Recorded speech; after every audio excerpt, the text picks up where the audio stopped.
Hello and welcome. स्वागत है cricket next के यूट्यूब चैनल पे। मैं हूं विनीत रामकृष्णन, सीधे जुड़ रहा हूं आपसे नागपुर के विदर्भा क्रिकेट एसोसिएशन स्टेडियम जामथा में।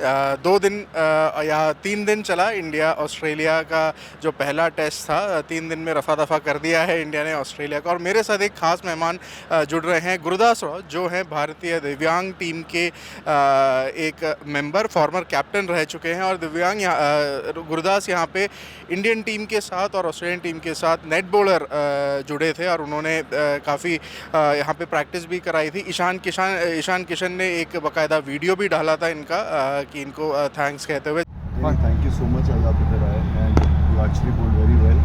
So just keep doing the hard work. आपको just ध्यान नहीं देना है. You just keep bowling the way you are doing right now. Okay? It's very well. चलो आइए इनसे बात करते हैं कि इनका एक्सपीरियंस कैसा रहा था और इनकी जर्नी और एक ये डिसेबिलिटी क्रिकेट है इसके बारे में भी थोड़ा हम जानेंगे। Welcome to the show Gurdas. तो पहले आपसे सवाल यही मैं पूछूंगा कि आप ईशान किशन और भारतीय टीम के साथ ऑस्ट्रेलियन टीम के साथ ऐसे नेट बॉलर आप खेले थे, आपका एक्सपीरियंस कैसा रहा, कैसा अनुभव था वो? जी, इंडिया टीम के साथ खेलना एक सौभाग्य की बात होती है। और क्योंकि एक नॉर्मल प्लेयर के साथ एक जब दिव्यांग प्लेयर खेलता है तो बहुत डिफरेंस होता है, बहुत सी डिफ़िकल्टीज़ को हमें फेस करना पड़ता है। लेकिन हम अपनी दिव्यांगता को मात करते हुए उस और आगे बढ़ रहे हैं। तो हमारे दिव्यांगता को हम एक हमारे जज्बे को हम मोटिवेट करते हैं, खुद को संवारते हैं ताकि हम भी अच्छा खेल सकें। क्योंकि दिव्यांग जो रहते हैं वो घर में बैठ के, पहले होता था कि दिव्यांग लोग घर में बैठ के रहते थे और यही सोचते थे कि यार मैं कुछ कर नहीं सकता। लेकिन वो कहावत है ना, अकेला ही चला था गालिब है मंजिल, मगर रास्ते जुड़ते गए और कारवां बनता गया। जी हाँ, बिल्कुल। जब 2012 में हमारा दिव्यांग क्रिकेट का जब लेदर बॉल से क्रिकेट शुरू हुआ, उस समय में Physically Challenge Cricket Association of India के general secretary Shri Ravi Chauhan sir, जिन्होंने उस कदम को आगे बढ़ाया। और हम सबसे पहले मेरे नेतृत्व में पाकिस्तान गए थे और पाकिस्तान की सरजमी पर 3-0 से वनडे में और 1-0 से T20 में हराया था। उसके बाद धीरे धीरे हमारा लोगों के प्रति जो नज़रिया था देखने का, वो चेंज हो गया। और सबसे ज़्यादा मैं थैंक्स कहना चाहूँगा विदर्भ क्रिकेट एसोसिएशन, मेरे जो चाहते हैं, मेरे फेवरेट है अद्वैत मनोहर सर तथा पाध्ये सर, ये सब लोगों का मुझे प्यार और सपोर्ट मिलता गया, जिनके कारण आज विदर्भ क्रिकेट एसोसिएशन के कारण मैं नेट प्रैक्टिस बॉलिंग करता हूँ। और ये अभी से नहीं हुआ, ये 2011 से जब वर्ल्ड कप था तभी से मैं नेट प्रैक्टिस बॉलिंग में भारतीय टीम, जिसमें सचिन तेंदुलकर जो मेरे फेवरेट है, मेरे आइडल है, उनको मैं नेट प्रैक्टिस बॉलिंग कर चुका हूँ और उनको आउट भी कर चुका हूँ। उसके बाद मैं आपको यहाँ पे एक ज़रूर रोकना चाहूँगा। सचिन तेंदुलकर आउट करना ये एक मुकाम है, ये एक ड्रीम होता है सबके लिए। आपने बॉलिंग करना ही एक ड्रीम होता है, आपने बॉलिंग भी की है, आपने आउट भी किया है। वो एक एक्सपीरियंस वो क्या था, कैसे उस मुकाम तक पहुँचे थे, वो पूरा जर्नी एक बार बताएंगे? सचिन तेंदुलकर को बोल्ड करना, उनका आउट कैसे किया, किस तरीके से किया? पहले तो आप किस टाइप के बॉलर हैं, आप स्पिन बॉलर हैं, मीडियम पेसर है, क्या करते हैं? और एक वो सचिन तेंदुलकर का जो पूरा वाक़या है एक बार डिस्क्राइब करिए प्लीज़। जी हाँ, वो यही मैदान था, यही नेट्स थे, यही ग्राउंड, और बस समय का है। मैं पिछले 10 साल के पहले लेके चलता हूँ। 2012 में इंडिया और इंग्लैंड का टेस्ट सीरीज़ था, उसमें सचिन तेंदुलकर अपने अंतिम क्षणों के पड़ाव पे थे। उस समय में उनको बॉलिंग करने का सुनहरा मौका मिला और उस सुनहरे मौके को मैं कभी भूल नहीं सकूँगा, क्योंकि मेरी ज़िंदगी के जो कुछ क्षण है, मैं उनको ही देख के क्रिकेटर बना हूँ, उनको ही देख के क्रिकेट सीखा हो और उनको ही आदर्श माना हो। तो उनके विचारधारा और उनके जो क्रिकेट के प्रति समर्पण, त्याग, ये सारी चीज़ें मैंने अपने अंदर डालने की कोशिश की। और उसके बाद जब मुझे मौका मिला नेट बॉलिंग का, तो मैं उनके सामने आया। और जैसे ही आया तो मैं पहले घबराने लगा। सच में जो क्रिकेट के भगवान है, मैं उनके सामने उपस्थित हूँ या नहीं हूँ, तो ये तो मुझे थर-थर काँपने लगा था। उसके बाद मैं खुद अपने आप को संवारा, नहीं गुरदास, अपने को हमें भी अच्छा काम करना होगा। उसके बाद फिर मैं सचिन जी को बॉलिंग करने गया तो पहली बॉल वाइड चली गई। फिर वाइड चलने जाने के बाद फिर मैं डर गया था कि सच में मैं बॉलिंग भी डाल रहा हूँ या ना डाल रहा हूँ। तो सचिन मेरे पास आए, नहीं कीप इट अप। आप ये नेट्स में सचिन तेंदुलकर ये भूल जाइए बोले, नेट्स में एक नॉर्मल प्लेयर है, उसको सोचो बोले और बॉलिंग करो बोले। तो फिर मैं बॉलिंग में फॉलो थ्रू में जाते जाते मैंने खुद को बताया कि गुरु अभी नहीं तो कभी नहीं।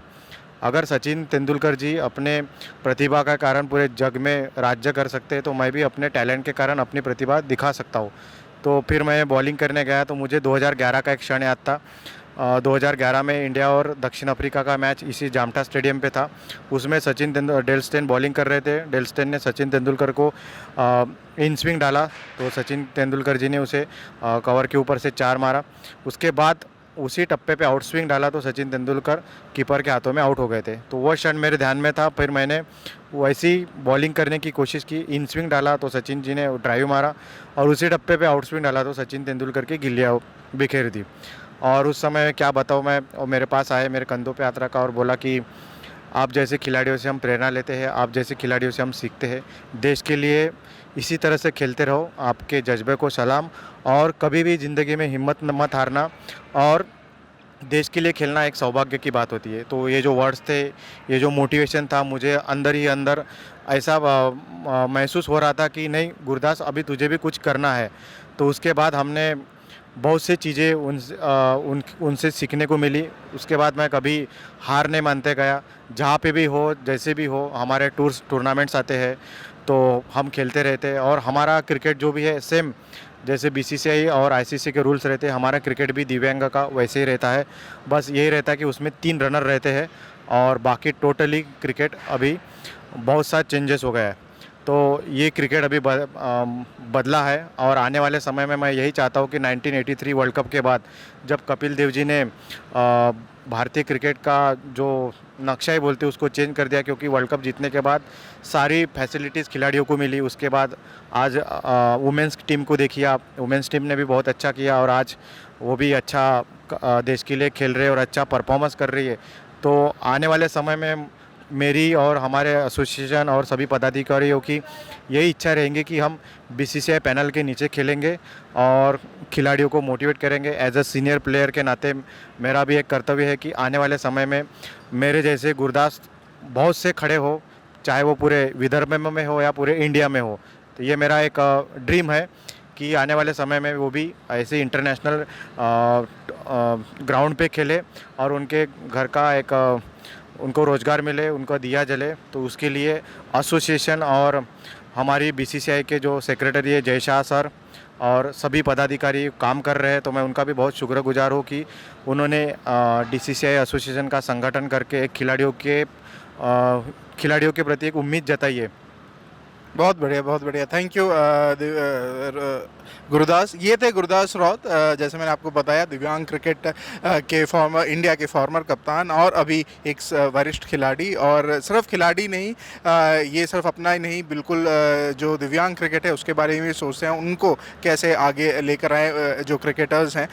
जैसे इन्होंने बताया कि बीसीसीआई जिस तरीके से प्रमोट कर रही है, वुमेंस क्रिकेट हो चाहे हर टाइप के क्रिकेट हो, और दिव्यांग क्रिकेट, डिसेबिलिटी क्रिकेट को भी हम आशा करते हैं कि आगे बढ़ाएंगे और गुरदास जैसे और लोग सामने आएंगे और क्रिकेट खेलेंगे। Thank you very much Gurdas for your time, और आपसे बात करके अच्छा लगा और हमारे दर्शकों को भी मुझे लगता है कि अच्छा लगेगा आपसे बात करके। Thank you very much.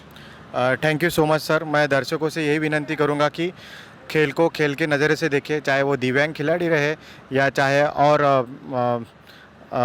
Normal player रहे। खेल को खेल की नज़र से देखेंगे तो खिलाड़ी, क्योंकि वो मेहनत करता है, वो देश के लिए खेलता है, तो आप सभी हमें प्यार देंगे तो हम उसका आउटपुट देंगे। देश के लिए वर्ल्ड कप लाएंगे, देश के लिए एशिया कप लाएंगे।